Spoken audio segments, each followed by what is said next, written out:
Hi, my name's Phil. I like talking about politics. In this video, I'd like to discuss the news that Michael Gove seems keen on rewriting, even renegotiating the Brexit deal now that the government have seen what Brexit involves exactly. But first, if you'd like to be notified of daily news and politics, please subscribe to the channel and click the bell notification icon. So let's have a little recap, shall we?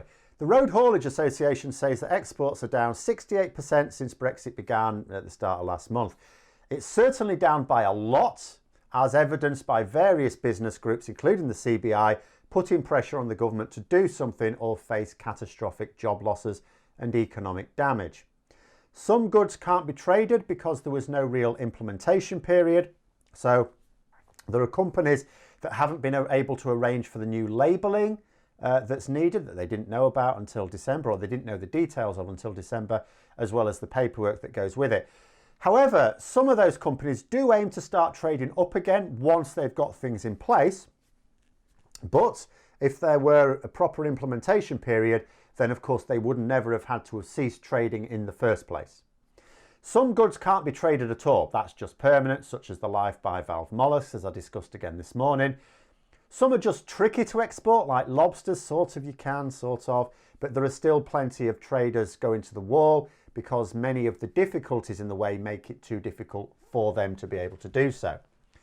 Basically, it's not going very well. And the government perhaps thought that they could hide the damage behind COVID. Certainly COVID is covering an awful lot of the sins of Brexit up, but not enough. Perhaps they thought that just blaming the EU would do the trick.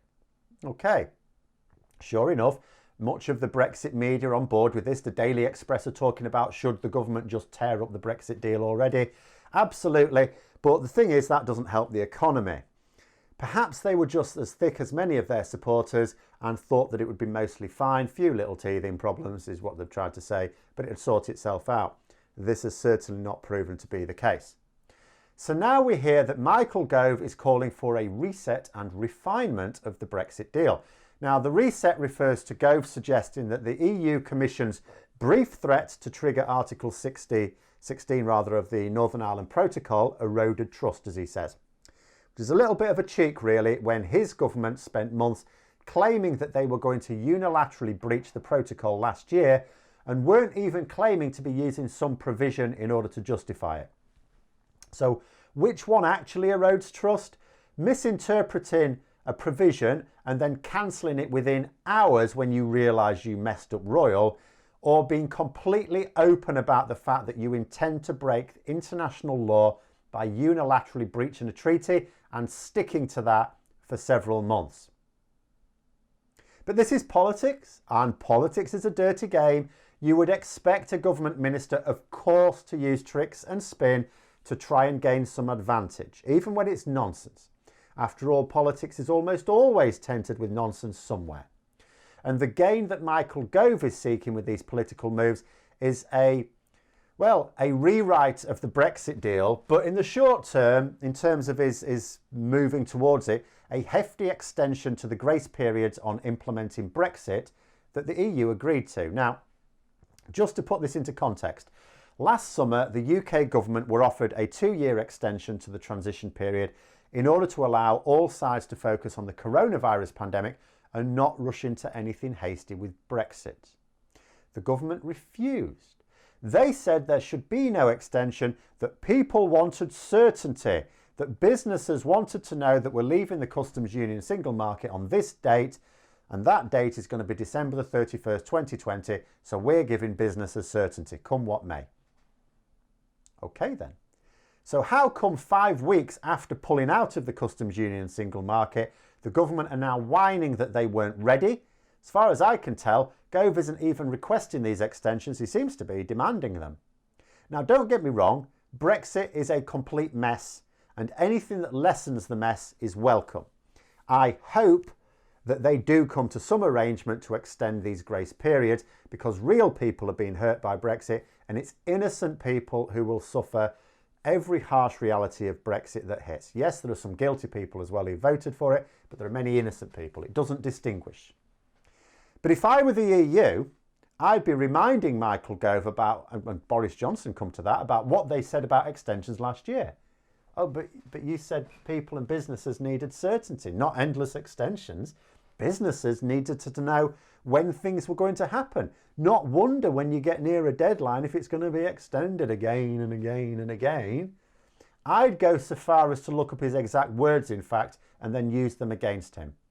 The bottom line is that the EU need to protect Ireland as a member state, so they have to pay careful attention to the Northern Ireland Protocol and how you implement that, but they don't have to sacrifice anything to do so. You know, the withdrawal agreement and the trade and cooperation agreement are international treaties, actually. Well, the latter hasn't been ratified by the EU yet, but the UK, it's that or nothing. And certainly the withdrawal agreement has been ratified. They have everything they need.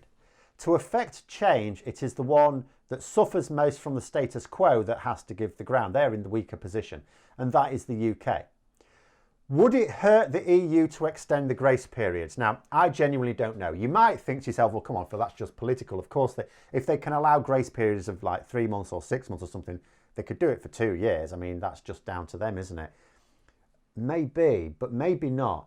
Think about it this way. Those grace periods represent special exemptions from the normal rules. They cover things, they cover aspects of trade not covered in the deal. So they cover things that aren't part of the formal agreement. You know, so there'll be other countries. We're basically getting some special exceptions. We're getting special treatment right now. There'll be other countries around the world who don't get those special exceptions, and they may kick up a fuss if they're extended. Because they may think to themselves, well, it's all right, you know, we were okay with it for 3 months or 6 months or whatever, but 2 years and that's going a bit. And then what happens when we get to the end of the 2 years and they whine again? You give them another extension, do you? Before you know it, you're going to make them a special exception. Why aren't we a special exception?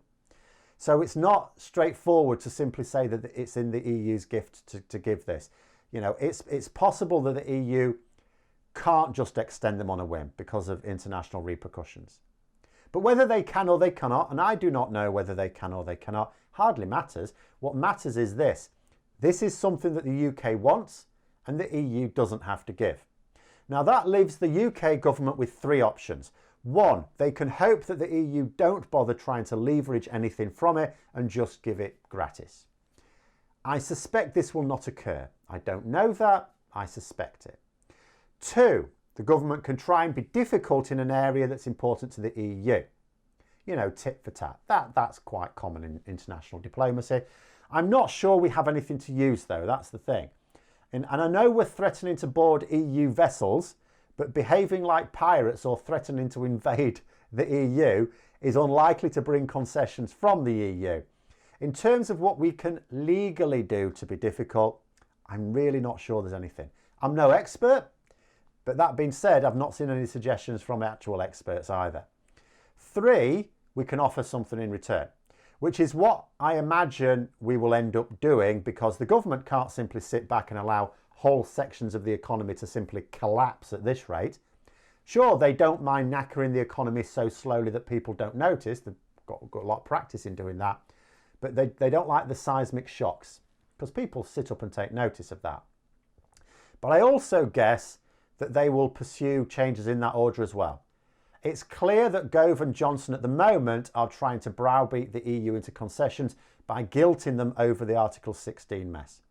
The problem is that in order to bounce the EU into some action, the pressure has to come from within, you know, from within their membership. They're not going to be worried about what the Daily Express says. Johnson and Gove have no capacity to engineer pressure within the EU anymore. In fact, Gove's behaviour has arguably generated the opposite reaction.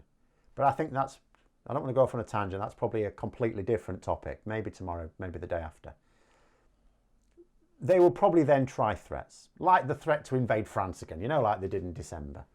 Then finally accepting that maybe diplomacy will be needed. The question is, if they try and go through it in this particular order and they try the things that aren't going to work first, how long is it going to take to actually get something useful? Because the first grace periods are due to end in 7 weeks today. But in the meantime, the situation remains this.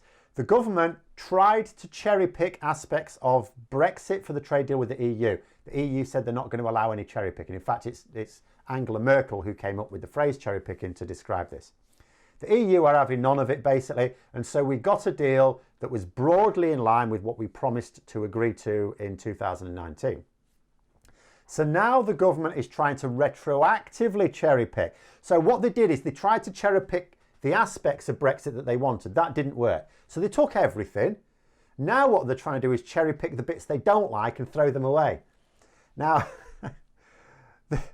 that is trying to renegotiate the bits that they don't like and only accept the bits they do like.